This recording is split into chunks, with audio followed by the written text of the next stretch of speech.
All right, so this is gonna be a special one right here, man. Everyone's gone crazy over this trade deadline, but we're gonna break this down layer by layer. It's very nuanced.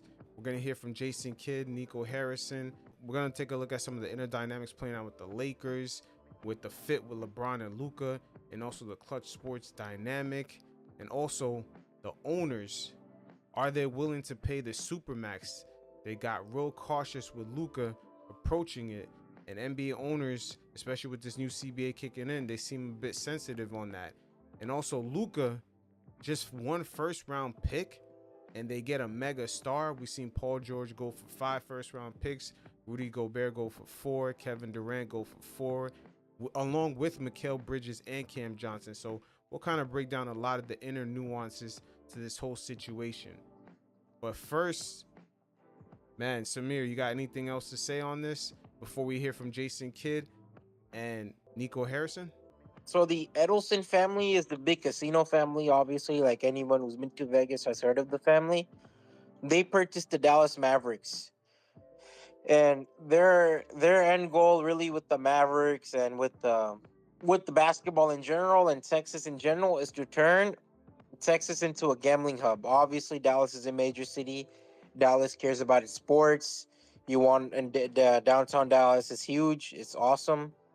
So you kind of want to pivot and make downtown Dallas into a tourist destination. You know, you could watch your Mavericks, and you could watch the Mavericks, and you could have a little fun, get some drinks on, and And then hit the gamble a casino. little. Yeah, they wanted to turn that. They greased a lot of politicians. Obviously, Super Lieutenant. I believe Government Lieutenant Dan Patrick, who's the most powerful man in Texas. He entertained the thought of legalized gambling, but we haven't seen that into fruition.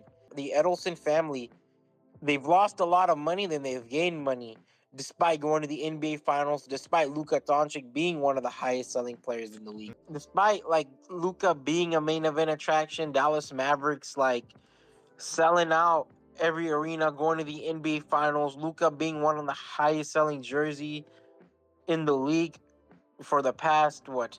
So Luka Doncic right now is number 8 highest selling jersey in the NBA as we're speaking on 2025. I believe this is January. He is the highest selling player when it came to jerseys. He is selling higher than Giannis Antetokounmpo, Shea Gilgeous-Alexander, and Nikola Jokic. So this guy is box office if people are willing to spend that much Mm-hmm. into investing in his gear. And people are willing to spend tickets. But the thing is, when you buy an expensive team and you're obviously paying politicians, you have to make the money work. That's one thing they've realized since owning that team. It sounds nice to talk about. It sounds nice to have in your resume, but when it comes to it, you have to make cuts. And it seems like Luka Doncic was their easy cut, despite him being a main event player, despite him being a must see TV, despite him being one of the most popular players in the league. And, honestly, the youngest Hall of Famer in the league right now. I think what we Yeah, were at the age saying, of like, 25. At the yeah, age of 25, 5-time the All age Star, of 25. 5-time first All NBA team, been to the conference finals twice. The youngest rookie to average 39-9 in the playoffs, and also NBA Finals appearance. But also going back to what you said with the family that purchased the Dallas Mavericks.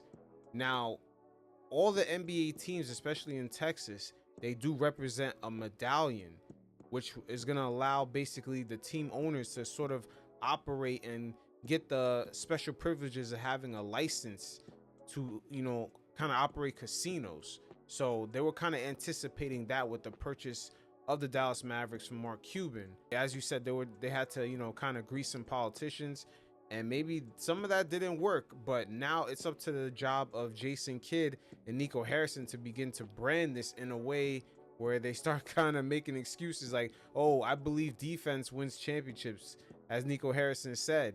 And, sort of like we're seeing slowly how they're trying to brand this to make sense to the Dallas Mavericks fan base of why Luka is no longer on the team. This shit sounds crazy. So let's take a look at Jason Kidd and Nico Harrison kind of speak about the new plays that they inquired and some of their thought processes. We really feel that they're bringing in They're adding into the culture that we're trying to create here. We feel that defense wins championships, and we're excited to go. We feel like we're built to win now as well as in the future. At this point in his career, especially without asking out, what got you guys to the point where you felt like moving on from Luka was in the best interest of the franchise? Yeah, I think it wasn't really like a point. I think it was like, how do we make our team better? There's some unique things about his contract that we had to pay attention to. There's other teams that were loading up, that he was going to be able to make his own decision at some point of whether he wants to be here or not, whether we want to supermax him or not, or whether he wants to opt out. So I think we had to take all that into consideration and feel like we got out in front of what could have been a tumultuous summer. You heard them right there. They felt like they got out of what could be a possible crazy ass summer. What did they thought Luka was just gonna walk away from $110 million? That's the part they really got to explain. He doesn't do a good job in explaining his thought process. I honestly think he's put out vague statements that can easily be debunked, and statements that are head scratchers. Yeah, it is a lot of head scratchers, and I don't know. It's very odd, very odd. But the Supermax, it seemed like there was an issue with it. But again, the league right now, this is all brand new, because once Luka hit that Supermax, he's gonna, I think his salary could be anywhere from like 70 up until like 80 plus million a year. And what the whole salary cap for a whole team is like, what, 190? So it's like, for them to build a team around that, yeah, the Adelson family would have to be paying into the tax every single season. And eventually their tax bill will look like, it could possibly look like what the Phoenix Suns are paying, which this season they owe about $167 million in luxury tax, which is crazy. But yeah. Let's continue on. They were asked about the difficult decision that they made right here. How did they come to it? Nico, did you have any indication from him or his representation that he was going to opt out or not take the extension or anything like that? No, not at all. Not at all. Nothing verbally that would lead me to believe that. You see right there? There was nothing verbally that led him to believe that Luka would leave. So that kind of negated to what he said before, when he said that, hey, the fact that he didn't, he was kind of questioning his extension. They felt like it was going to lead to a crazy summer. He just said that literally the statement before. I honestly want to know who he's bullshitting. Yeah, I mean, this is part of like companies, I guess in corporate, man, they got to keep a straight face, but it is what it is. They got to, But this is like a corporate, like basketball and sports is different, right? Because it's direct actually the same. interface It's with actually your the same. consumer. But in the sense, it's direct communication with the consumer as compared to like Amazon or any other company, because we don't know who runs these kind of corporations, right? But with basketball, we know who runs what. Like, we know what I mean? Like, we do, but they still keep a straight face. Like it's almost how they wanted, like what Jimmy Butler is doing right now in Miami. That's a very rare thing for a player to even do. It's very unprofessional, but these guys, they're keeping a straight face because everyone knows, deep down, this is a top player in the league. You guys just gave him away for penalties. I mean, the examples are out there. Paul George, 5 first-round picks. Rudy Gobert, 4 first-round picks. Mikal Bridges, 5 first-round picks. And Luka Doncic's price was 1 first-round pick. And Anthony Davis, like, it seems kind of cheap. Even Utah was able to get a shit ton of assets from Rudy Gobert. Yeah. But what I mean by like NBA and basketball and sports, it's like there is more clear communication with the consumer, meaning like the consumer is much more emotionally involved than any other company that they probably don't work for, if that makes sense. Yeah. But it seems like, they're playing the company man role right now. Because this is bullshit at the end of the day. This is bullshit. But let's continue. Let's see what else they got asked. Why would the Supermax be a difficult decision on your end? Oh, no, it's not a matter of it being a difficult decision. It's a matter of, once you put that out there, they accept or they don't. And at that point, you kind of you're on the clock. Did you have discussions with any other teams besides the Lakers about this deal? No, and I'd like to give Rob Pelinka a lot of credit. Trades, you guys have been around here. Trades don't happen at the smallest level without stuff getting out. I was thinking, right? Like, this was a tight trade, right?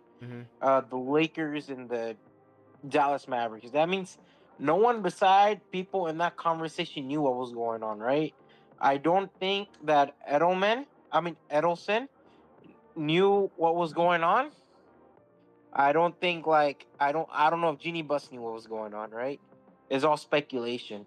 So when my thinking is, man, like the Lakers and the Mavericks are able to kind of pull this trade off.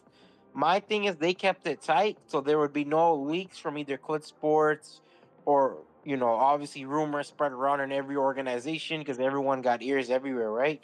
And you run into this idea of a team leaking it so they could mess up this trade, right? And then from there on, you kind of like give opportunities to like Brooklyn to make a trade if they wanted to, right? Because like Brooklyn's always going to be a major market that could make trades. If you are the Oklahoma City Thunder, you're looking at your billion trades, you're looking at your trillion draft picks, and you're like, you know what? We can get something awesome trading Luka Doncic away. It's And true. that's why I think those guys kept it tight to avoid the possibility of a team like Oklahoma making a deal or get rid of the possibility of Brooklyn deciding, yo, we want to be players and we want to make a trade or any other organization that I can think of. But those two teams kind of mainly come into mind is to ensure that, we avoid that possibility. And Rob and I were able to have, really intense conversations over the course of, 3 or 4 weeks that started out as a coffee that, was more, hey, would you ever, I don't know, would I? Let me think of, and then it built upon that. And, we kept it between us. We had to keep it tight. J Kidd didn't know about it. But J Kidd and I are aligned, and we talk about archetypes, and we talk about the culture that we want to create. So I know the type of players that he likes without actually talking to him. Hey, would you like, so I know that. And J Kidd coached them when they won a championship. So I think when you're aligned with your coach like that, I know the type of players that he likes. And so I felt good about it making sense to where we're trying to go. Interesting. He did not speak to J Kidd directly on what exactly he was doing. So that's a confirmation right there. J Kidd had no idea. Nico Harrison, he was just actually kind of going off the archetype of what Jason Kidd wanted. I don't know, man. I'm pretty sure Jason Kidd knows, like, you have Luka. That's like a cheat code to be in the mix every year. Like, you know what I mean? Like, knowing the archetype of what a coach wants is a good thing, but just having Luka, it's a generational cheat code, man. You force your team to build a team around that guy, not the other way around. With Luka's pedigree and potential that he's shown so far, this feels like a move that you absolutely have to be right about. There can't be any doubt in your mind when you pull the trigger on it. I'm just curious, what convinced both of you that you will not be wrong? Well, let's be clear. I'm the one making the decision, and Jay's supportive of it. So it's me. I don't do anything that's scary.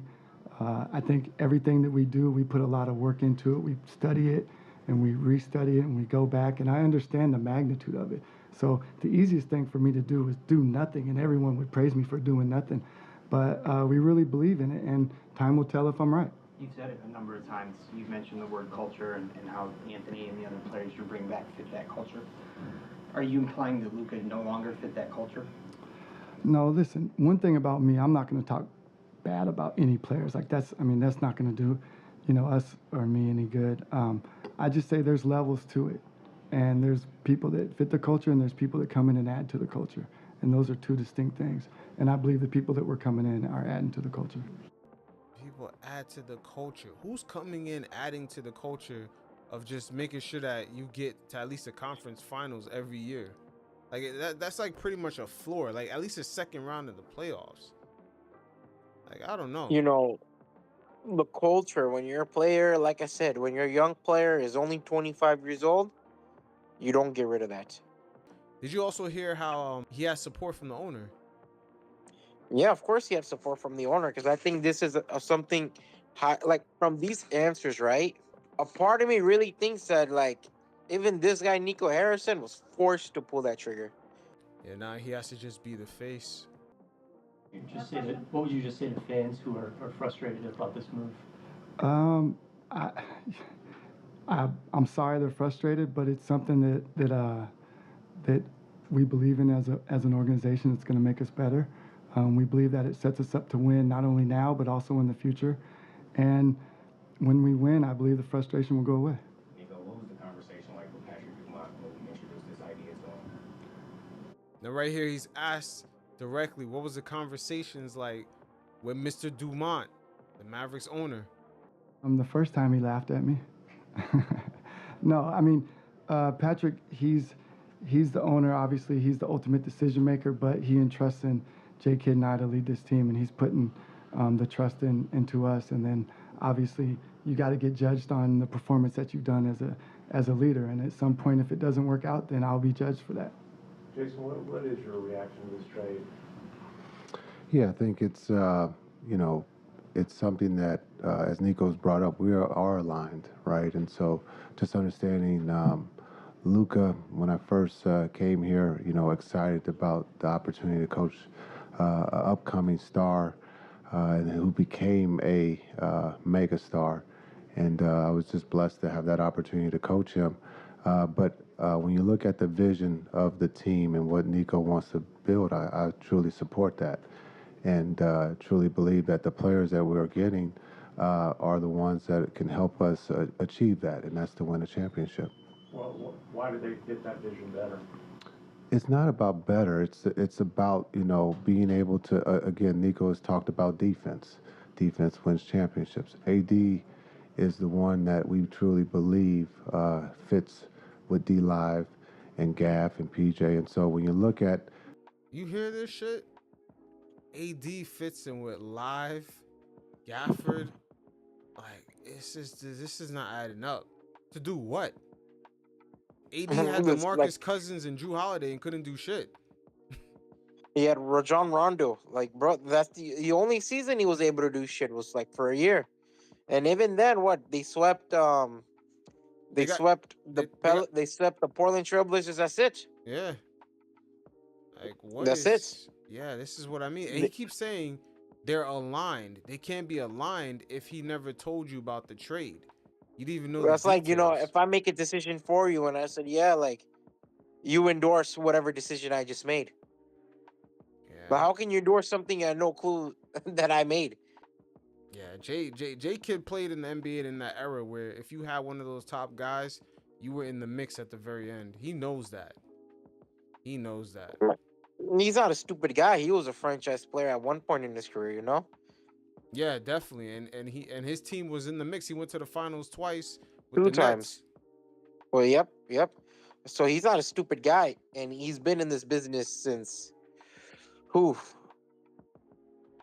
since forever. Yeah, it's interesting. Again, you bringing up the point with the Mavericks ownership, anticipating the gambling, taking a few losses. It's been an expensive venture for them to leave Vegas and kind of expand. They didn't leave Vegas, but expand their Vegas empire into Texas, and the laws just haven't really quite caught up to the way they wanted things to work out. So yeah, I was talking to like my friends, obviously like living in Houston all my life. It's pretty easy to get mixed with San Antonio and Mavericks fans. It's not hard. And so I was talking to them. I'm like, bro, at this point, like for me, it seems like, bro, eventually this Mavericks team's gonna be moved over there to Dallas. Wait, say that the Mavericks team is gonna get moved over To Dallas. Wait, the Mavericks are in Dallas. Not my bad, Vegas. Nah, man, I think the league is gonna expand to Vegas. I don't know, bro. If they were to expand to Vegas, these guys would have campaigned for their organization to move to Vegas.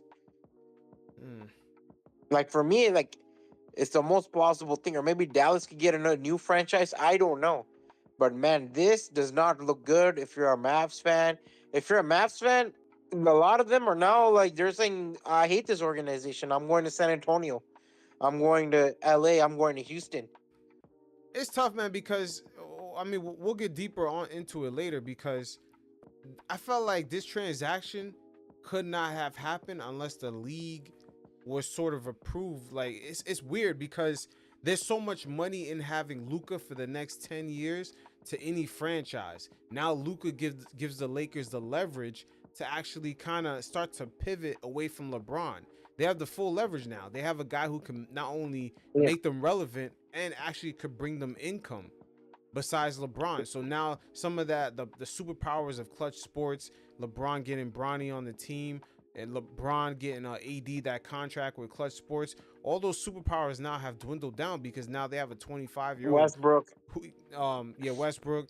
Now they have a 25-year-old in Luka who can bring them new revenue. So they could be like, hey, LeBron, bye-bye. Like, if you don't like what we're doing, you can start to formulate an exit plan.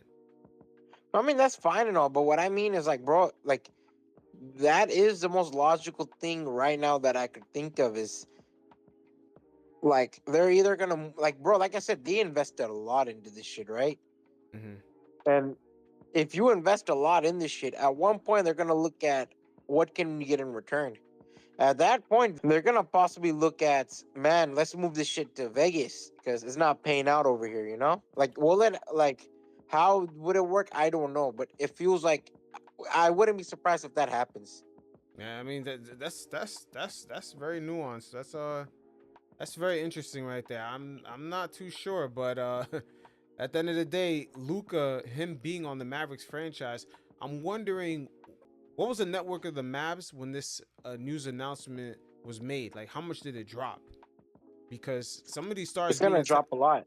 some of these stars being attached to these franchise, it is part of that net worth. So I'm just curious about that. And the NBA isn't the NFL. It's not a team kind of league. You know, this is an individual based league because everybody plays kind of similar positions.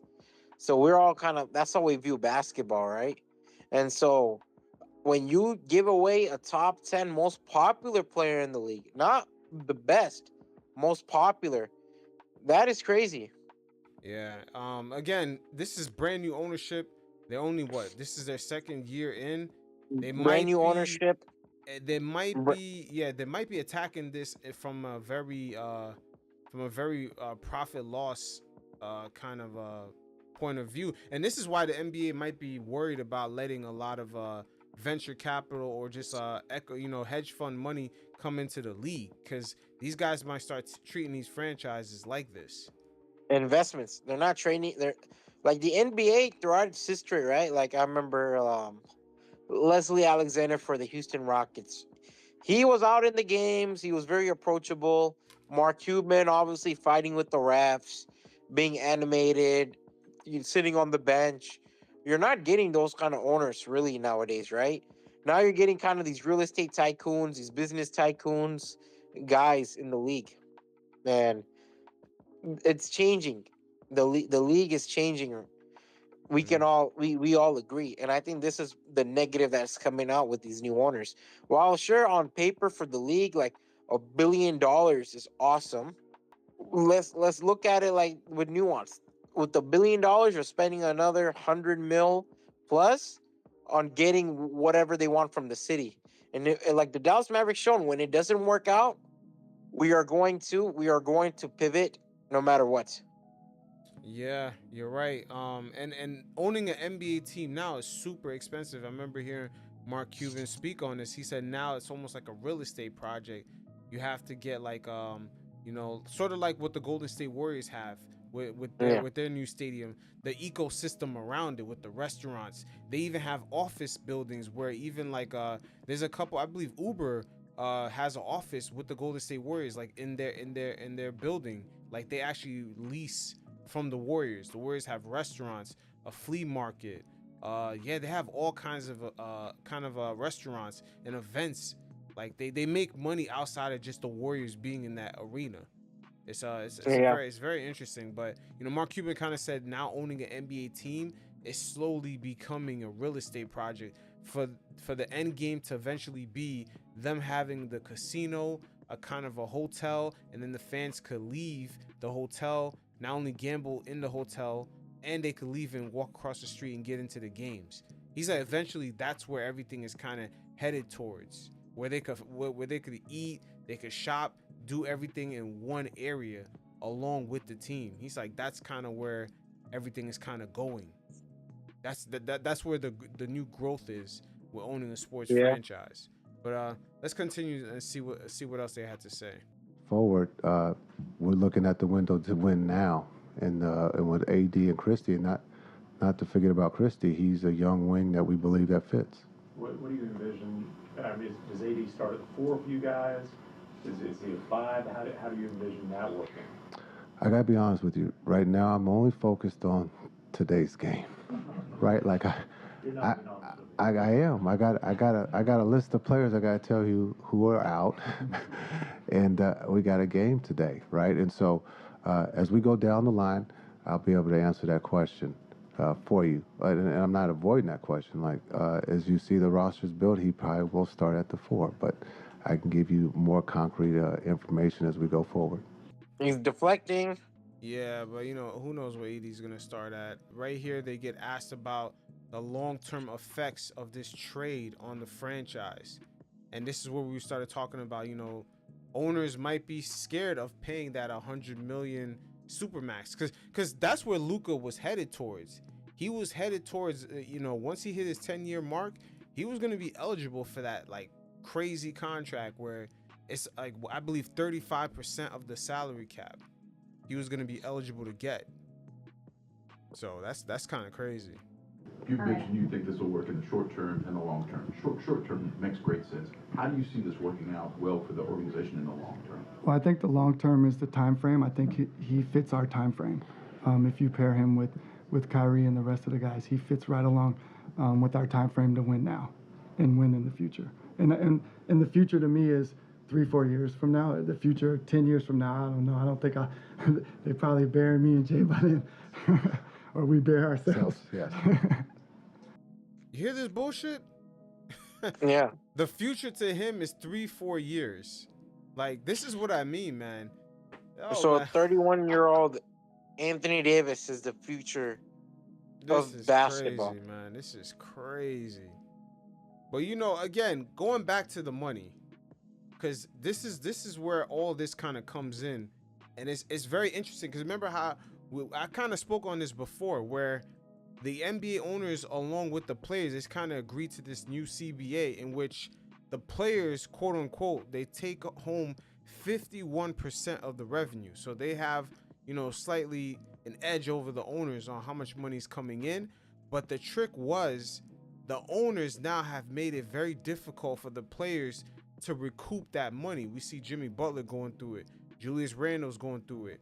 What's his name? Brandon Ingram out in New Orleans is kind of going through it. These guys are productive, but ownerships now, like, they kind of structured the league in a way where teams are going to be reluctant to give out these deals because they don't want to hit these tax penalties. And Luka, he was eligible for 5 years, $345 million, right? Of course he was going to sign that deal because, again, if he didn't sign the deal with this trade, now he's only eligible for 5 year, $229 million, which is $116 million loss. Like, yeah. I don't understand why Luka, like, they kind of made it seem like Luka didn't want to sign it, but then they said that they're not scared of the timetable. Like, oh, there was no like, it was very inconsistent throughout this whole interview with these two.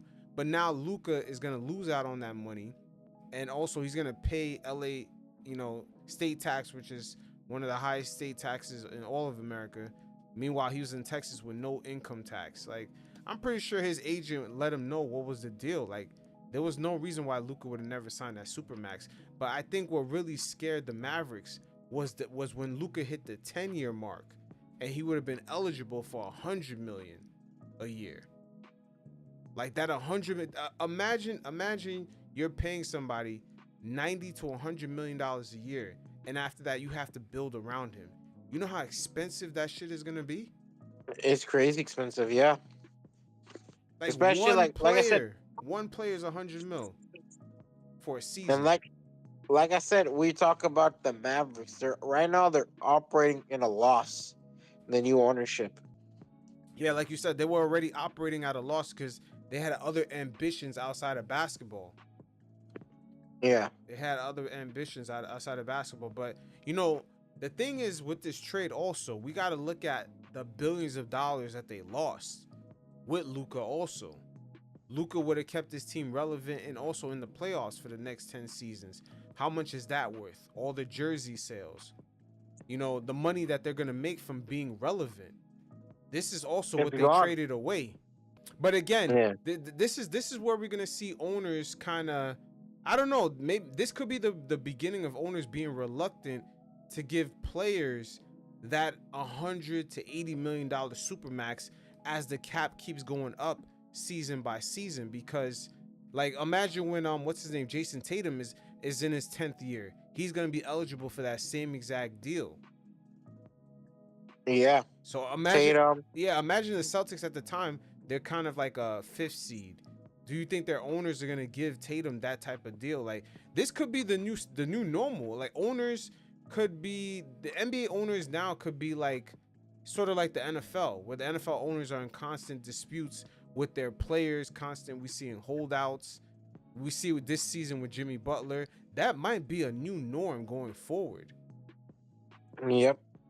I think the way teams spend money now is much more complex now too, right? Where I think with MLB they have no cap space, so they're willing to spend. Now with the cap space and the tax, teams are more hesitant. Yeah, it seems like I'm always saying this. It's not about the contract, it's about the terms of the deal. And I think the players now, their eyes are beginning to open because some of them haven't realized yet that, hey, it's hard for you to get paid. Some players have not realized that. Like Luka, of course, he's gonna get paid. Some team is gonna want to pay him. But I'm talking about the Julius Randles, the Brandon Ingrams.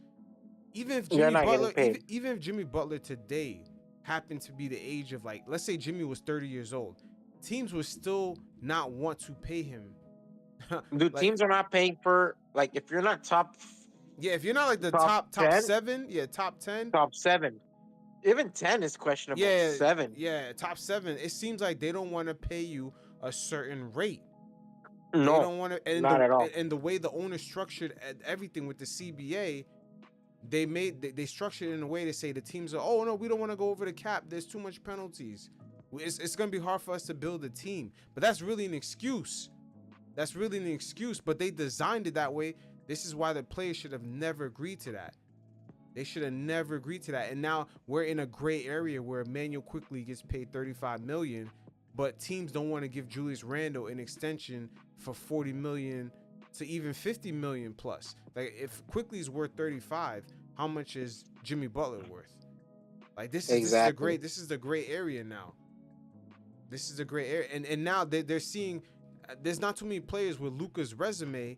They're seeing that his ownership actually kind of avoided paying his ass or even being near that 10-year supermax, and they quickly got rid of him way before that. This shit is very odd. It's very odd. It's a dangerous precedent sense in the NBA now. No, I wouldn't say that. I would say it's something that the players will have to focus on at some point, because how is it not a dangerous precedent set in the NBA? Because now you're looking at new owners and the way they're maneuvering, right? Like the days of like Cuban and Dr. Jerry Buss, it's over. Yeah, but I would say it's really on the players because they already signed the deal. They already agreed. So the players now are gonna have to see how the owners are moving, and they have an early opt-out clause. The players can actually opt out of the CBA early into this new TV deal. But what they're gonna notice, all I'm saying is what they're gonna notice in the next couple of years is that they're gonna see productive players kind of have fallouts when the contracts come for renewal. That's all I'm saying, and we're already seeing it right now. We're already seeing it.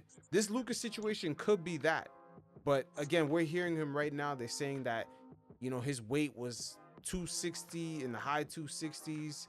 He's almost 270. The Mavericks were concerned that his calf issues were a cause of that. What do you think about That's that? to me that's a lie. Yeah, his weight issues, that's something that he could work through the season. Like, he's still getting you where you need to go at the end of the day, man. Just over some weight loss. Is a lot of this seems, yeah, like you said, it seems I very think it's a off. conversation of an extension. I think Luka not willing to commit to an extension soon had the Mavericks pissed, and they made a reactionary deal. They made a quick reaction. Yeah. But you know what's so interesting? They said that they gave Luka, when they reported his calf injury, it's almost like they reported in a way where they gave him time to get back in shape. Like, it was The weird. extension? No. When Luka had the calf injury this season, it's almost Yeah. like they kind of gave him time off to get back in shape. It was kind of weird the way it was reported. But still, at the end of the day, the man brought you to the finals.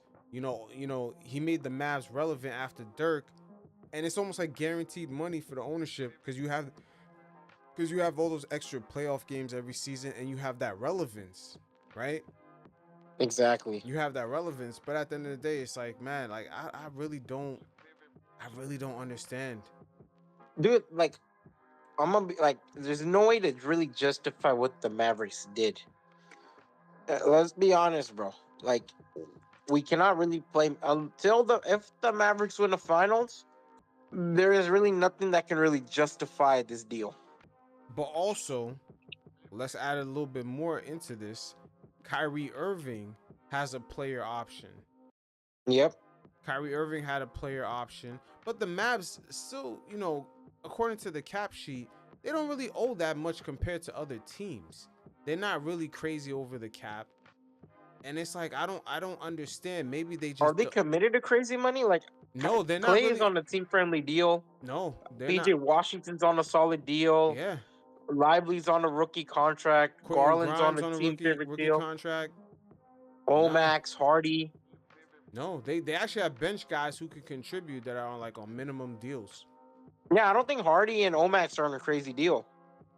No, there's definitely more to this story than what we're seeing, because the numbers just don't add up. Even if they give Kyrie an extension, they weren't gonna go over.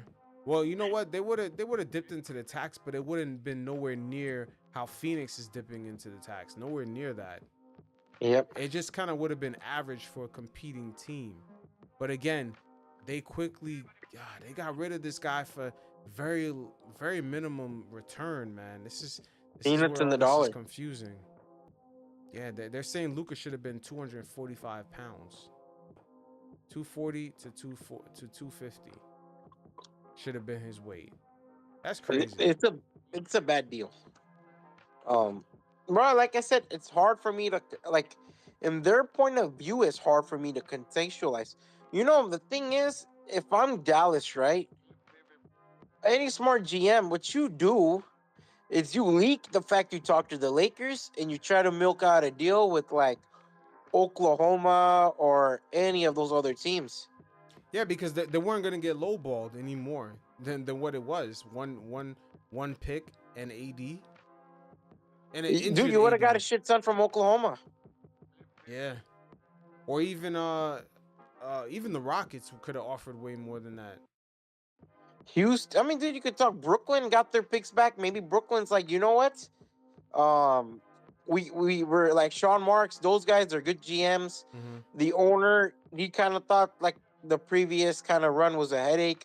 Maybe he's like, you know what? Let's take another swing at kind of running a good team, kind of figuring it out, and maybe contending with this new franchise player who will be less of a problem as compared to the Kyrie Irving saga. Yeah, and then speaking of the Kyrie Irving saga, didn't Kyrie really join this team, right? And also, he's probably planning on a long-term extension with them, with the premise that they'll be competing with Luka. Same thing for Klay Thompson. He chose. Same thing with everyone on that roster. Yeah, they chose. Klay chose the Mavericks over the Lakers. Now, the Lakers got Luka. He came because of Luka. They could compete now. Yep. This is a blow for Klay, because I know Klay wanted to compete and get a ring to kind of flex another ring, because you know Klay want that get back. But now it's like, fuck, I came down here, I took less money, and Luka is gone. The Lakers offered more money. Yeah, the Lakers We offered more forget money. that. Yeah, yeah, he took a Yeah. pay cut, and now Luka is gone. Luka was on the team where he took a pay cut from. But you see the trickle down effect of trading away Luka. It just wasn't even about Luka. It's like there were players there. They came to you to play with Luka, and then even Derek Yeah. Lively. You could look at Derek Lively, his maturity, especially last season, like being a rookie, making it all the way to the finals. His decision making, his defense at times, he was progressing really fast because Luka was there. Now you get rid of Luka. Who's really gonna be using Lively in that type of pick and roll sequence? You know what I mean? So Like, so where does Lively fit in this team? yeah. Where does a lot of these guys fit? Because they're perfectly built for him. Mm-hmm. So my thing is like, man, There's a trickle down. There's definitely a trickle down. Klay Thompson is there because of Luka. Lively, he fit with the pick and roll with Luka. And then Yep. now you got him bunched in with Gafford. PJ Washington was getting open. He was like a brand new man, shooting those corner threes. Shooting those PJ corner Washington had threes. his best debut ever. So that's what I'm saying. Like, you look at the point of view for the Dallas Mavericks, the trade, like basketball sense, it made no sense. Nico Herring can try to make it work. I know he made the argument that, oh, Jason Kidd has coached Anthony Davis before. Yeah, he has.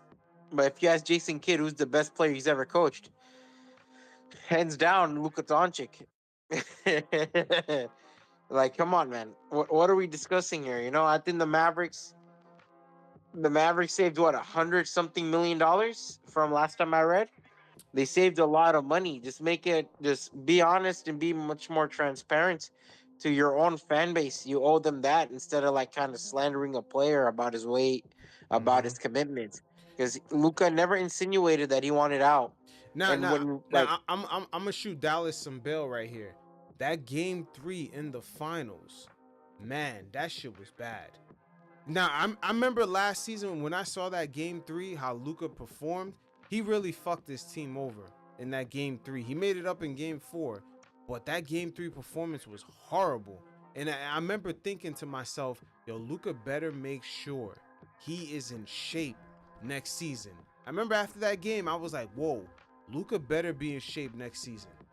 And I'm surprised this season he's still kind of going through that roller coaster ride that, you know, they're saying his weight is up 260 plus.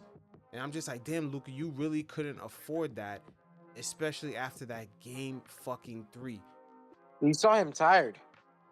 He tired out, he fouled out, he had some stupid fouls. The way the Boston Celtics was easily penetrating the Mavericks was because of Luka. Luka was such a weak link.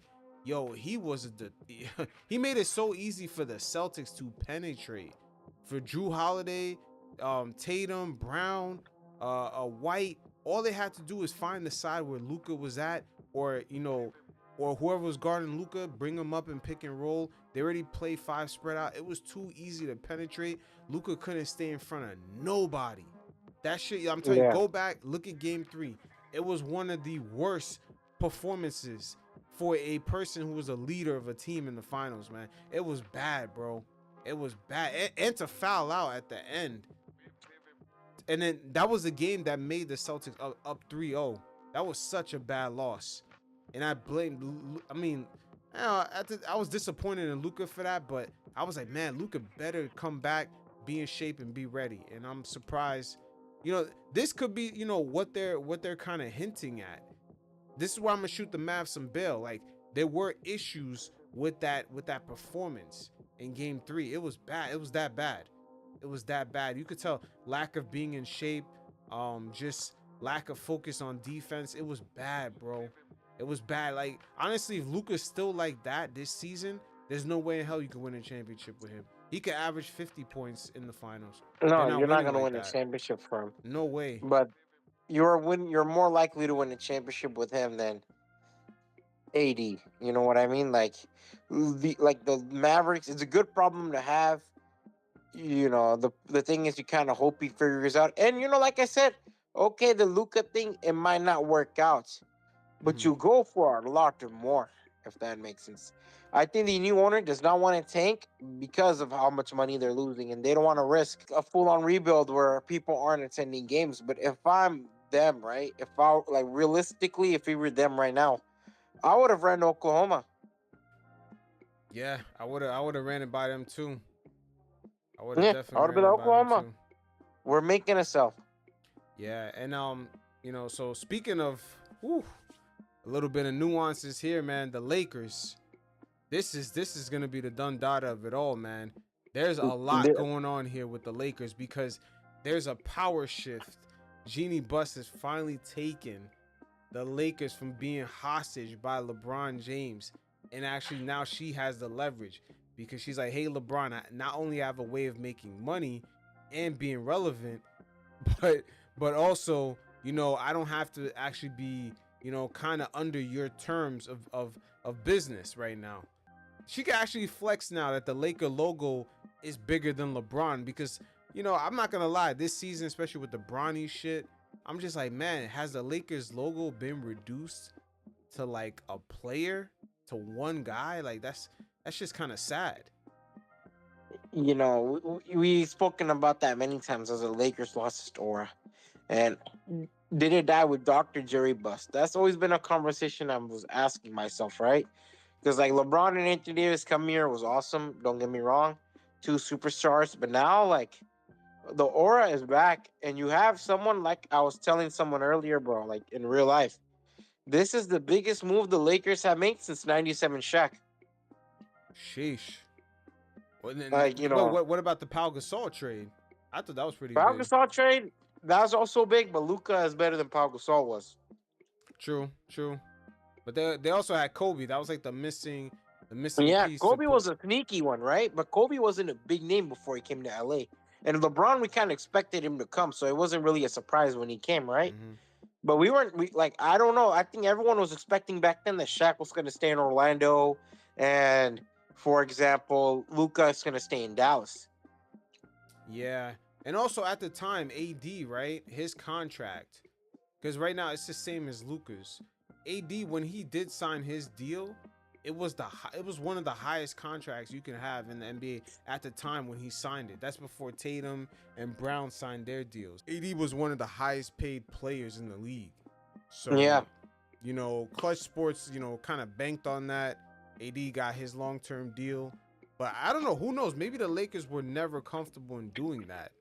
But they just did it to make sure that LeBron kind of stayed there under that umbrella. And you don't want to have Anthony Davis leave for nothing too, man. That's true. He's very injury prone. He was making a lot of noise, sitting down with Shams talking about the Lakers need to get a center. Yeah. And you noticed how basketball and has changed really with Woj retiring and taking the back seat. With Woj, he was much more organization friendly. Shams is much more of a player friendly guy. Yeah. Definitely. Shams is definitely a much player-friendly guy, but he actually gave insight to the situation with the Lakers and, letting it be known that Clutch Sports and LeBron did not know about this at all. This deal materialized in the shadows. This came out of nowhere. This is maybe the most stunning trade, definitely that I've been a part of in recent NBA history, as far as it was never clearly out there. And you saw two teams in Rob Pelinka with the Lakers, Dallas Mavericks, Nico Harrison there, doing this deal. And I'm told Luka Doncic, Anthony Davis, LeBron James, the players, coaches, a lot of people on both sides with the Mavericks and Lakers had no idea. I can assuredly tell you it's a fact. LeBron James had no idea this was coming.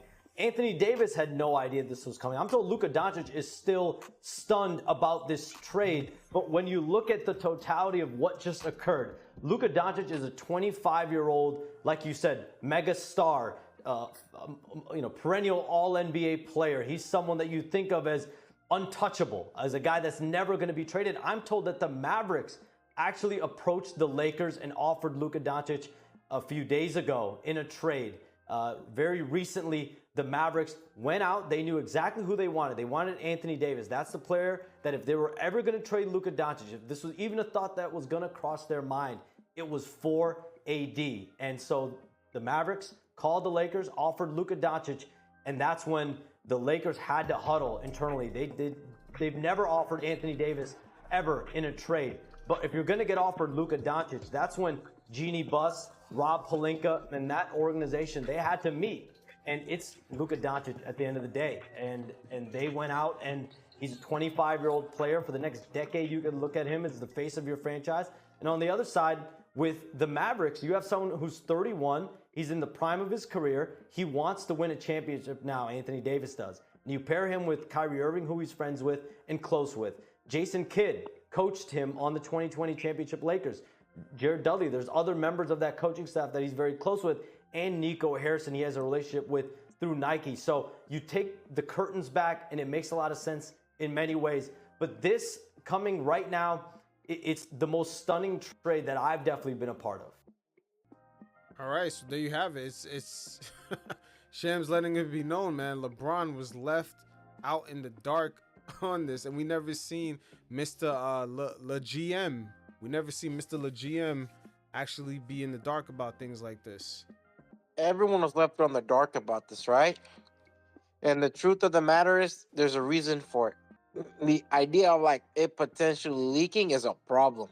That's a problem that the Lakers didn't want, and that's the problem that obviously the Dallas Mavericks don't want. And the Clutch Sports, they're very quick on leaking shit. True, but also this is a complete different energy than we seen last season. Remember when Golden State was interested in trading Klay for LeBron? Remember how Jeanie Buss kept saying, hey, if you guys want to make a deal, you have to speak to LeBron. She kind of put LeBron in the like boss role. It's like, if he wants to go there, you guys have to speak directly to him. I've never seen an owner actually speak about a play like that. It shows you how much power LeBron has. But now they completely left the man out in the dark, and the Lakers today are finally a free agent destination again. Even De'Aaron Fox let it be known that he did not want to go to LA. So it looks like LA's back in the mix. What did we expect from a 40-year-old man, and how much influence can he really have at the end of the day, right? NBA, Lakers are a business. You have to make moves that puts you in a position to win. That's just basketball. Yeah, and also AD, he waived his trade kicker. Interesting that's enough. dope. Yeah, he waived his trade kicker. It looks like you know, he helped the Mavericks out, so it looks like, you know, he kind of co-signed the deal. Of course, yeah, he's in a good position. Yeah, because, you know, at the end of the day, what were the Lakers really expecting to do? Like, that's another thing. What were their expectations, really? There's no expectation. The Lakers were stuck. Yeah, they were stuck. They were a stuck organization. Yeah, stuck They're in hoping limbo. this Amazon deal kicks in so they could have a LeBron retirement tour, and that's it. You didn't find it interesting that the Lakers also didn't give up Austin Reeves or any other valuable asset that they have? Austin Reeves is still on the fucking Lakers. I mean, Max Christie is their best young player.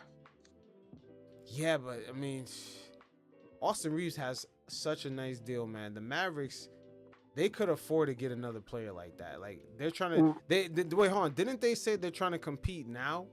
You have Luka, 25 years old, in his prime. You could have got Austin Reeves. You could have got Max Christie with him. Come on. Anybody would have told you one first-round pick, Austin Reeves, Max Christie, Anthony Davis for Luka. People would have took that shit in a heartbeat. They would have joked. Yeah. I'm not getting this. What did the Mavericks? I mean, at the end of the day, the Lakers got a golden nugget. They really needed it. In the past like few years, they had a lot of fuck ups. What's his name? Alex Caruso leaving the team. Scottie Pippen Jr. They had a lot of guys that are no longer on the team. KCP. They needed that. They needed that nugget right there. It's a mediocre deal because it has no long-term vision. But for the Lakers, it's a good deal because now you got autonomy from the Clutch Sports. You know, I think I've seen a lot of LeBron fans kind of paint a narrative that LeBron knew. That's bullshit. If LeBron knew, then we would have long ago probably see a statement or anything indicating it. You would have had Brian Windhorst making a statement. We would have had something. I refuse to believe LeBron knew, because if LeBron knew, there's a higher chance. Or anyone knew really, outside of like the two people talking on the phone. There's a higher chance it's going to be leaked, and it's a higher chance once again, like I said, for other teams to like put in a more sexier, more package. Because let's be honest, bro, there's a lot of teams who could have put a better package up. Oh A yeah, for lot. sure, for sure. Even the Knicks could have probably put up a decent package trying to make money work. A lot of teams would have tried to make money work. So for me, it's like, man, it was like the Mavericks didn't try, and the Lakers, Rob Pelinka, he's not a stupid man.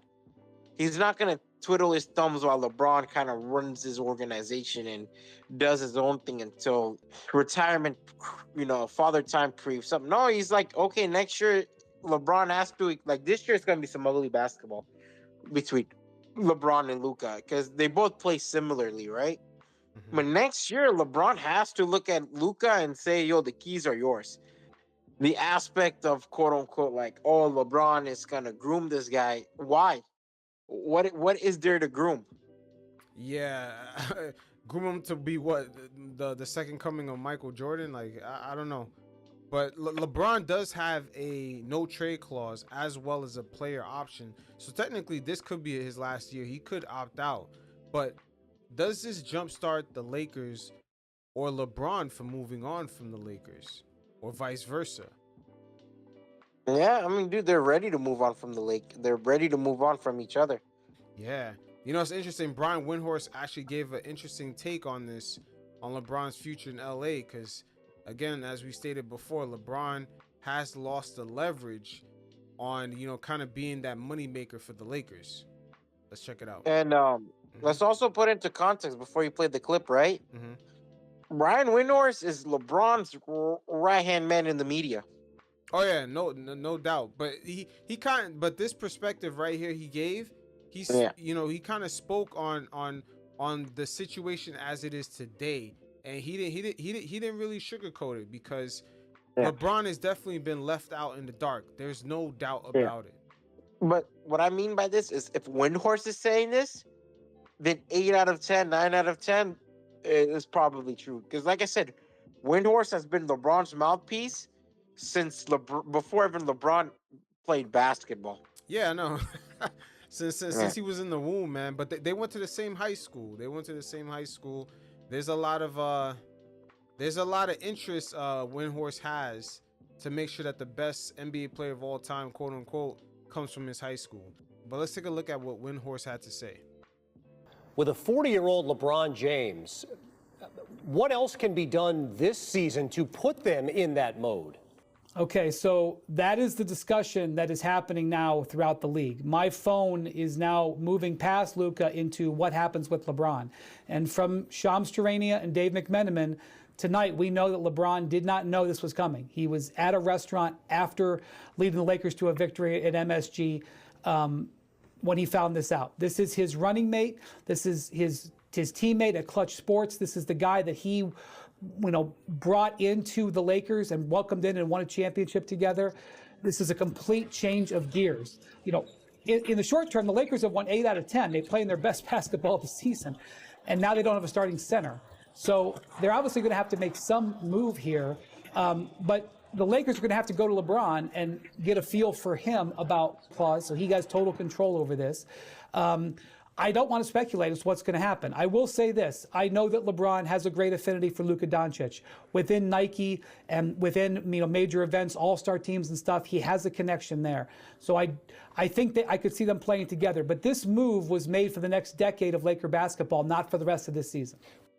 Speaking of the fit between Luka and LeBron, because we're going to get to that eventually later on. But first I want to say, just the Lakers being under that LeBron James umbrella, is this sort of the end of this whole Bronny James future development phase that the Lakers are going through? We seen them play Bronny against the 76ers where Tyrese Maxey completely cooked them. And he had a lot of bad turnovers. They could have gave those minutes to somebody else. But is this the beginning of the end for this whole Bronny thing?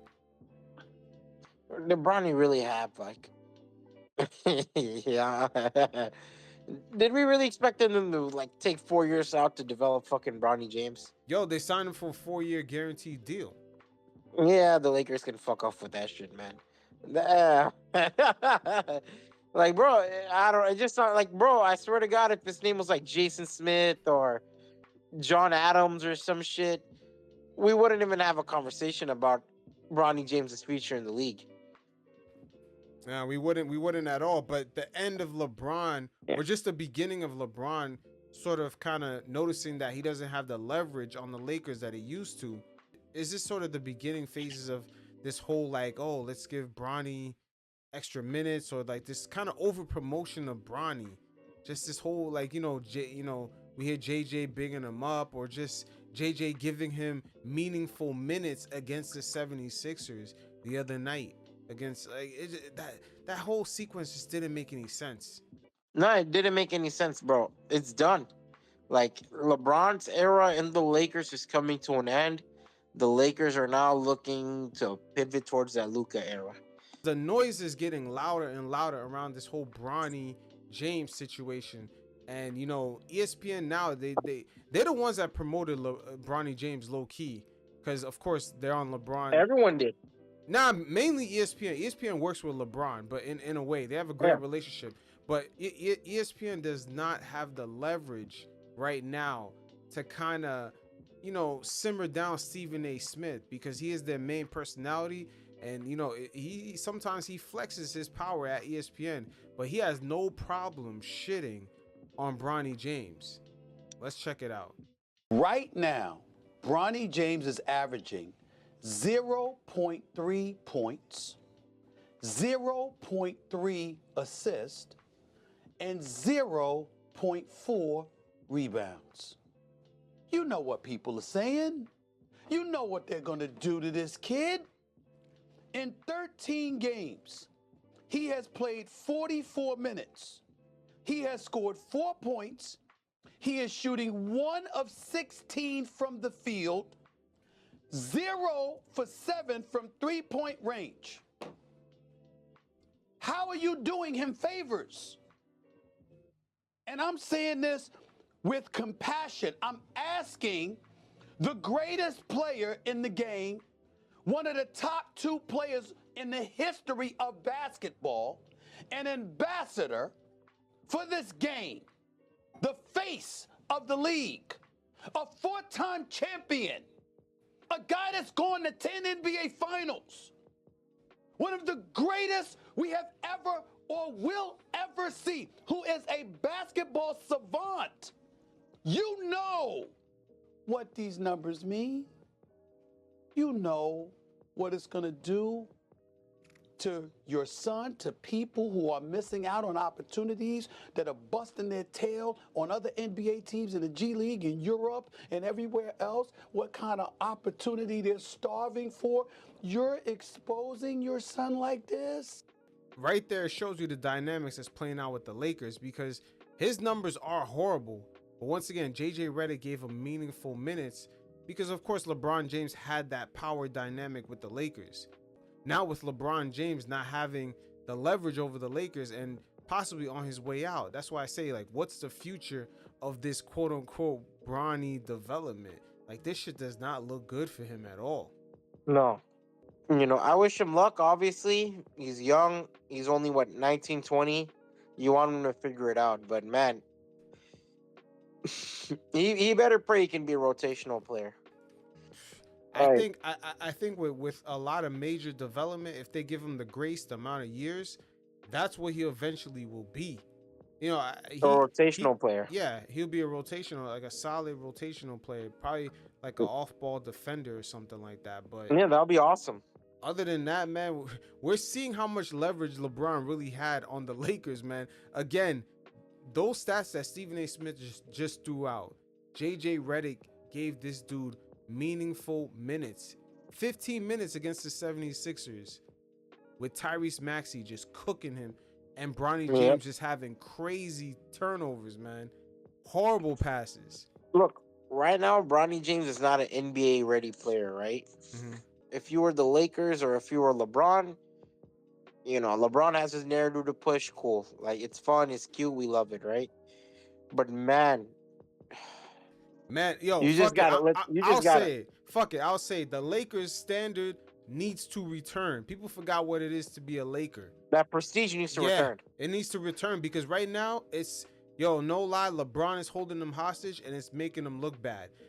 You'll never see a Yankee just not even meet the standards of being an MLB player, but he gets to wear the pinstripes and start pitching and throw what 6-7 innings in a game. You'll never Yeah, see we'd that. be like, what You'll the never fuck are see you? that. Or you'll never see like Jerry Jones's son being a quarterback of the Cowboys. Yeah. But right now You with the know? Lakers, that's exactly what we're looking at. And I don't blame the Lakers for making this Luka Yeah. move. They got out of that fucking business. It's been nasty. The Lakers are the Lakers, and I know a lot of their legends. They're standing around there and they're judging the franchise. They're judging the franchise and the standard that has been set. Yeah. They're judging it. They're like, what is this circus? This beloved prestige, the New York Yankees of the NBA. That type of prestige. Hyping up a second round pick. It just doesn't make any sense. No, it's not an ideal situation. It's a shit situation.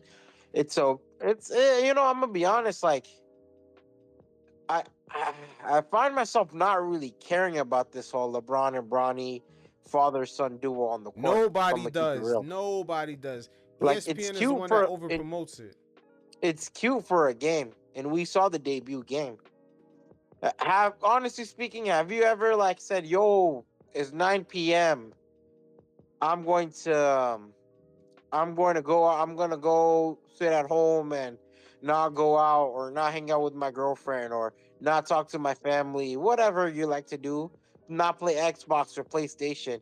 I'm gonna watch a father and son duo play basketball." No, it has no hype at all. No. It has no hype It has at no all. hype at all, and there's no reason for you to care. No, it's Like- just even the other night at Madison Square Garden, the fans were kind of trolling, put Bronny in because that's what New York does for all their games. Kind of like a player that's not performing, they just say, hey, put him in garbage time. The fans always cheer for that. But it is what it is. But continue on because we talked about it earlier how we was gonna get into this whole Luka and LeBron James fit, and it's one of the reasons I believe LeBron is on his way out because they do not fit at all. It's like the Spider-Man meme. It's like two James Hardens pointing at each other, Luka and LeBron. They both hold the ball. They, other players on their team have to stand around at the 3-point line and guess when they're gonna get the fucking ball. Yeah, and both of these guys play in a very slow pace, play in a very controlling pace. Now one of those guys has to kind of push the play. LeBron's 40. His body's not made to play off ball, a lot more physical, running around screens, setting screens. His body's not made for that shit, man. That's taxing. And you're asking a 40-year-old to do it. I think people forget why LeBron's longevity has lasted this long. LeBron's identity and kind of it's been the same. It's been the same since he came in the league. He hasn't really played physical basketball. Outside of driving in, LeBron doesn't really play physical basketball. I mean, he does play physical, I would say, too, because he like was driving defending. to the basket. No, but he was driving defending. to the. Yeah, but in his prime, he was defending though. When he played. No, I'm talking about like after 2017, 18 plus. Yeah, I'm not talking like before then. Miami, he was physical because no, you're right. You saw him play a lot more. Right. Like he was moving a lot more. When he But left LeBron, Miami, he gave up. He actually regressed as a complete player, as an off-ball player. Yeah. No, as a complete player overall. I'm talking about offense and defense. He left Miami and he regressed, like in as being a complete all-around player. He regressed in that shit. Like I don't know because Pat Riley wasn't there. The Heat culture wasn't there to hold him to that standard. But yeah, he started walking around a lot. Remember, he had the most minutes for a guy that's walking around the court on defense. Well, it brought him more time too. You got to look at that, right? Like we talk about body preservation and eating right and all that shit, but also like LeBron is able to afford the luxury of controlling the pace when you have the ball. Like when you have the ball in your hands, you control the pace of the game. Correct. And him and Luka do the exact same thing, and that's why Yeah. I believe the Lakers might be, hey, who knows? LeBron with Steph, it might be one last ride, man. One last ride. Well, LeBron got to go to Golden State. Yeah, LeBron would have to go to Golden State for sure. This trade has made LeBron James completely lose his leverage with the Lakers, because before then, the Lakers did not have an out. They did not have a way. Think about it. LeBron coming to them actually helped them out. Their net worth went up. They're relevant. They're the number one promoted team in the NBA media because LeBron's out there. He kind of helped them out in a way financially, especially to make money. But Yeah.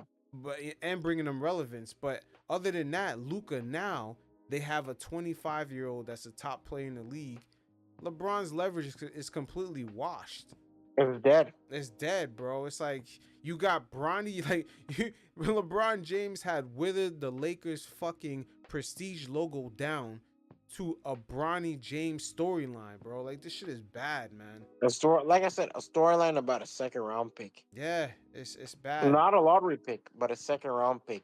It's a bad look.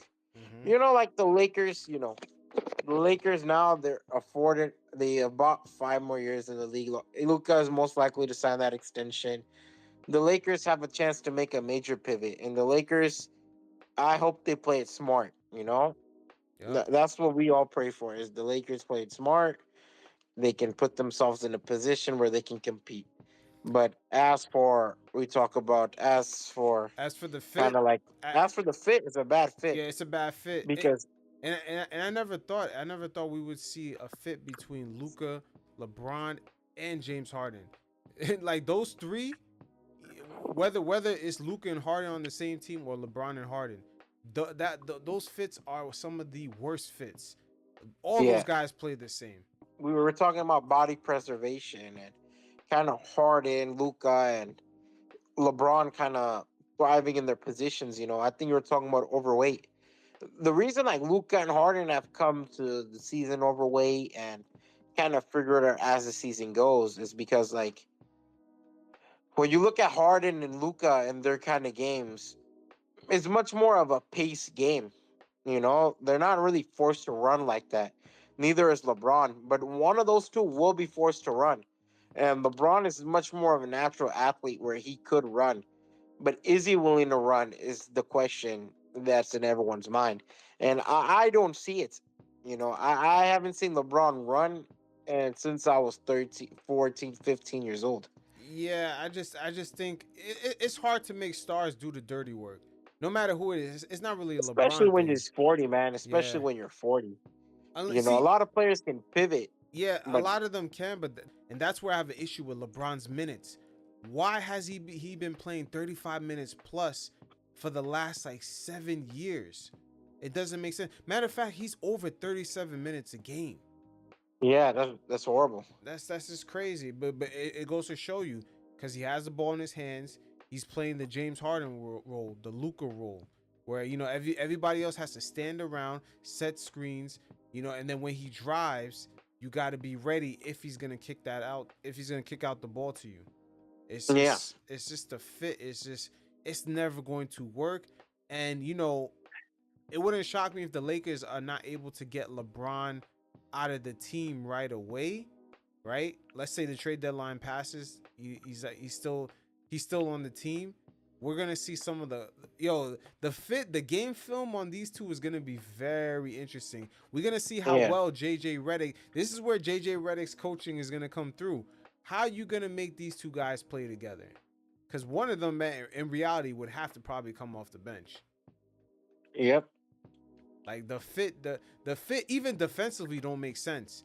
LeBron is not playing defense. Luka's not playing defense. Matter of fact, the Lakers had a 20-second defense with AD on the team. So can you imagine AD not on the team and you have Luka and LeBron? It's over. It's Swiss cheese. Yeah. Swiss cheese, man. Like, you got anything else to say on their fit? I mean, dude, you hit everything. Obviously, like, we're gonna have to watch and be glued in our TV when they're back, correct? So when they come back and we watch them play, we're gonna have to see how they play. But on paper, who it's ugly. Yeah. I think LeBron fans, Luka fans, on paper it sounds sexy because you have two mega stars, but huh, it just when you have Matter of two fact. mega stars who can do the same thing, Hmm. it's different. Wade and Kyrie were dominant ball handlers, but they were able to kind of sacrifice their game to be off-ball players, right?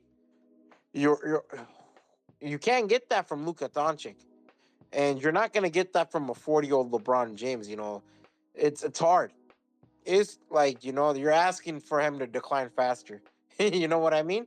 Those numbers are gonna drop if LeBron is forced to kind of be a more off-ball player.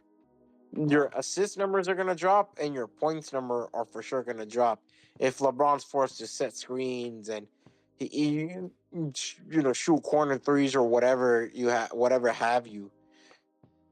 Yeah, it's just at the same time, who's defending, right?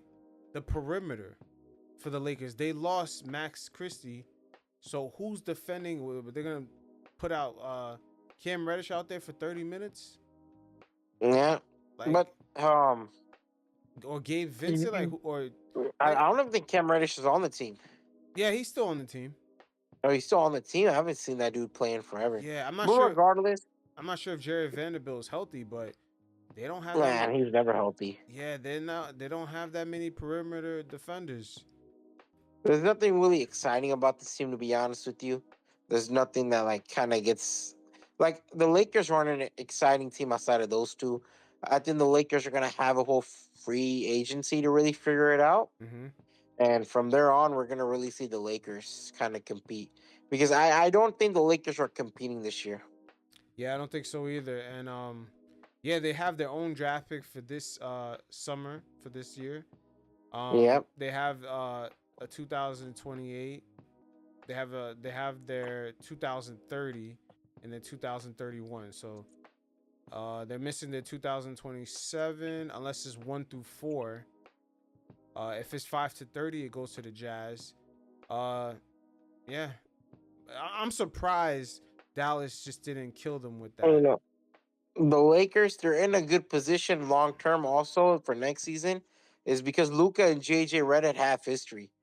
JJ Redick was his veteran for a whole season, and obviously Dorian Finney-Smith, him and Luka had a lot of success together. What was that podcast called with JJ Redick and LeBron? Like the old man and the three, right? Mind the game. Mind the game. So JJ better mind the game now with Luka and LeBron. He better do his thing right now because Yeah. this is gonna be very interesting. But JJ has a good relationship with Luka, right? Mm-hmm. So that's also going to be interesting to see it play out. I believe they did a podcast together, and obviously he was his veteran too. Yeah, and with LeBron, because his brand right now with his media company, a lot of it's almost like he ingratiated himself in Hollywood. You know what I mean? Like it's not gonna be easy for him to just leave. It's not gonna be easy for him to just leave. If LeBron is smart, he do a pass the torch moment, and that's what I think he's gonna do. Like, I know ideally he wants to do it with the son, but that shit is meaningless. If you do it with someone like Luka, that shit means a lot, and that shit holds weight. It does, but he's not gonna do that. You know, more than likely he might find a way to go to Golden State. At least he's still in the vicinity of LA. He's still in that California market, and then eventually next year will probably be his farewell tour. He's in Silicon market, Yeah, because this trade really, really kind of rushed his farewell tour, and it's crazy because if he stays on the Lakers, he's not even going to be the main headliner in his own farewell tour. No, because I think a lot of people are gonna give a shit about Luka, and they are gonna, and rightfully so. Yeah, I don't think LeBron did not see this coming at all because this I think he's blindsided. Up. Yeah, this messes up a lot of things for him because who knows, maybe next year was going to be his farewell tour, and now to have Luka on your team, you can't do a farewell tour with Luka. We were talking about it, right? This Amazon deal, it seemed like it was perfect for LeBron to do a whole farewell tour. Yeah, I remember you bringing that. That was a great point you brought up. I Yeah. never thought about that. Like, to enter the first year in streaming is a LeBron farewell tour. It's a good way for the Yep. league to start off streaming, in a way. You start off with new faces. Correct. But is Luka ready for that LA media? It's not like Dallas. You know what I mean? It's not I quiet think like he Texas. is, man. I think he is. Nah, I don't think he's not. LA media is just like New York. Like, Bro, from what I've seen, Mhm. this is not Anthony Davis. This is not anyone else. This is a guy who has been in the limelight since 16 years old. This guy, he's familiar with everything thrown at him. He has a very good mindset. He's an all-around perfect player. At the age of 25, he thinks like a 30-year-old player, a 35-year-old veteran. This is something I'm least concerned about, to be honest with you, bro. Really? Like, if you told me any other player, I would be much more concerned. Really? Because I've seen there's examples out there of Luka kind of going against especially Tim McMiniman and other Tim Dallas. Yeah. Tim McMahon, other Dallas media members. Luka remembers what they say and he snaps back, man. Like, in LA, it's a different monster. It's a different it's the same thing like New York. It's the same type of I don't want to say it's a trolley media, but there's an expectation of greatness. For the Lakers, that's a good problem to have. The hope is he doesn't turn into another Dwight Howard, but that is an extreme example. Let me see. The hope is he better get his weight under control. Yeah. You can't show up. Well, in like I said, the LA hope is he like doesn't that. become another Dwight Howard. Yeah. You remember, like, Dwight in 2013, he's dealing with the back spasms and he doesn't know how to react because obviously, like, back spasms are a big deal, but the media's portraying it like, the media's portraying it as something else. And that's what I mean. The LA media is different, man. It's very trolly. Like, in New York, if he shows up overweight, the front pages of the paper, They're making fun of him. Yeah, they're gonna come up with gimmicks, with slogans. The Memes. photos are the memes are gonna be crazy. Like, LA is the same thing, man. Like, especially when it comes to the Lakers, it's not Dallas. It's not Dallas media is very quiet. I bet you they were kind of like, I don't want to say soft on Luka, but they're way more subtle. LA media will ask Luka to his face what it is. It's very different. So, I mean, that's just one thing where we should be on the lookout for with Luka, his interactions with the media. Luka's definitely has spats with the Dallas media. He had a few blow-ups, man. He definitely has. The last thing I wanted to touch base on is, does this trade reset the value of what we believe a star is worth when it comes to how many first-round picks you give up? Again, Paul George, they traded SGA 5 first-round picks, Mikal Bridges 5 first-round picks. Some of them were swaps. Jrue Holiday 3 first-round picks, Kevin Durant 4 first-round picks, Mikal Bridges and Cam Johnson, and Rudy Gobert, Walker Kessler, Jared Vanderbilt, and 4 first-round picks. So teams, we've always thought like stars are worth 5 first-round picks or up to 4 to 5. But now with this Luka trade, man, does this kind of reset people's thinking into like a star is only really worth what someone's willing to pay? Yeah. Because this is crazy. Like, Luka, age 25, like easily a top 5 player in the league, 1 first-round pick.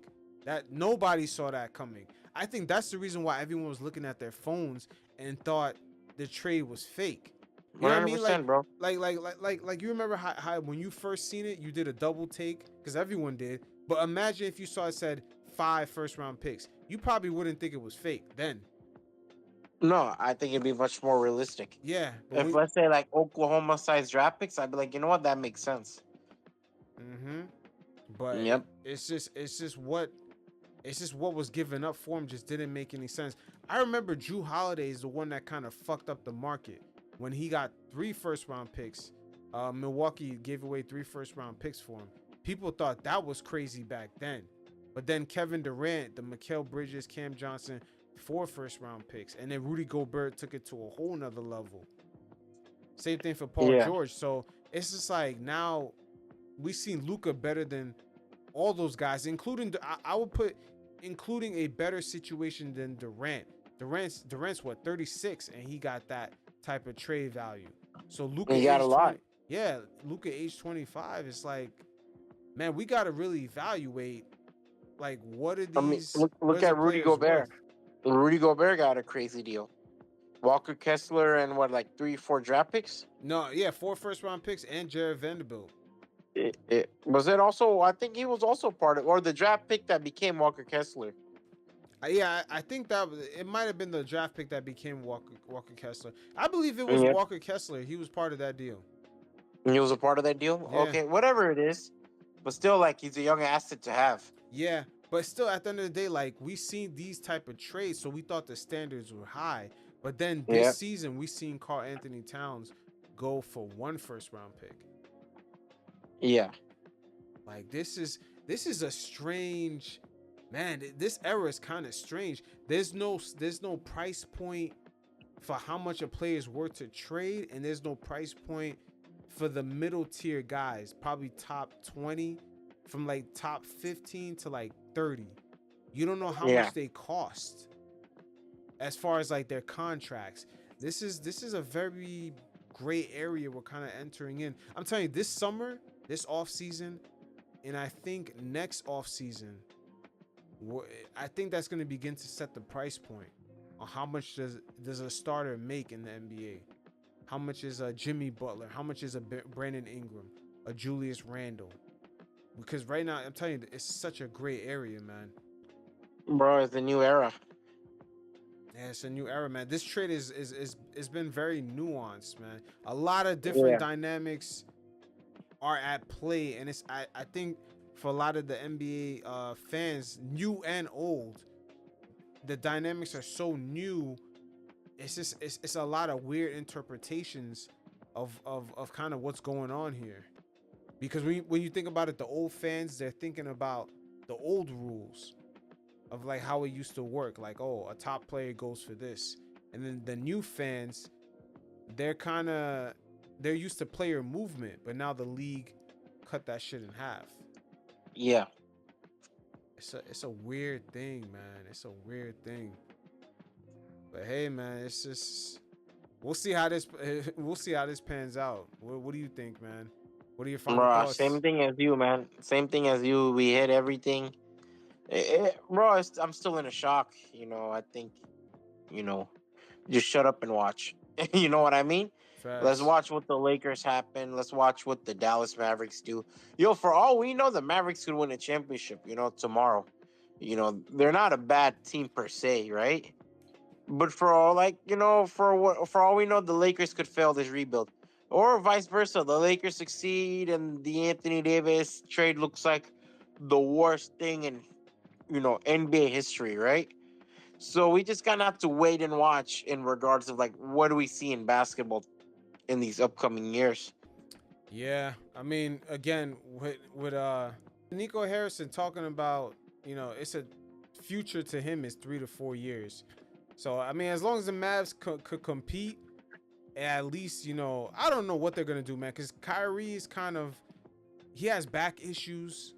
This is strange. A lot older, injury prone. Yeah, this is strange, man. Klay Thompson's not really that player anymore from the past. You kind of have like, bro, this is let's be honest, the Mavericks, if this was 2018, 2019, NBA champions. Let's be honest with ourselves. Mm-hmm. This team came 5 years too late. My final thoughts on it, man, I would say the Lakers are in a better position because...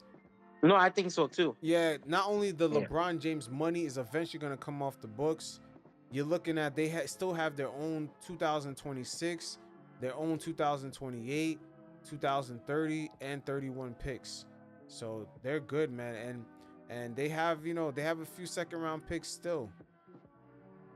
So the Lakers are actually in a good position, and they're finally a destination again. Keep that in mind. I think De'Aaron Fox after well, Luka's there now. De'Aaron Fox probably wouldn't want to go there, but had I think De'Aaron Fox would want to go there if he could now. I think really. De'Aaron Fox, 100%, bro. I think every other player, right, would want to play with Luka Doncic. Wow. I'm wondering how that fit would be because it seems like they It both would have like the been an ball. awkward fit, but he for sure would have entertained it. I'm wondering now who's gonna want to come to LA because there's gonna be a lot of guys like their eyes have perked up. Of course, when you're a top 20 player, top 30, and you're exploring options, the LA Sunlight, Hollywood, and Luka Doncic, who wouldn't get excited? Yeah, it's just You know who would be a good fit for the Lakers though? who. Anthony Davis. Yeah, he would be. He would be. But he's locked in. He's locked in for a long-term deal over there in Dallas. Of course. I'm making a joke, but No, but you're there's some truth 100% in right. it. You're 100% right. There's some truth in it. Yeah, he would be. Yeah. He would be. I'm wondering if Jimmy Butler on like a shorter Ew, term. man. Come on, man. At that point, you're just going back to getting stuck. Man, I see Jimmy Butler getting into it with Luka actually. Man, if Jimmy does not play like 82 games, because Luka has a history of being a diva. We also forget about that.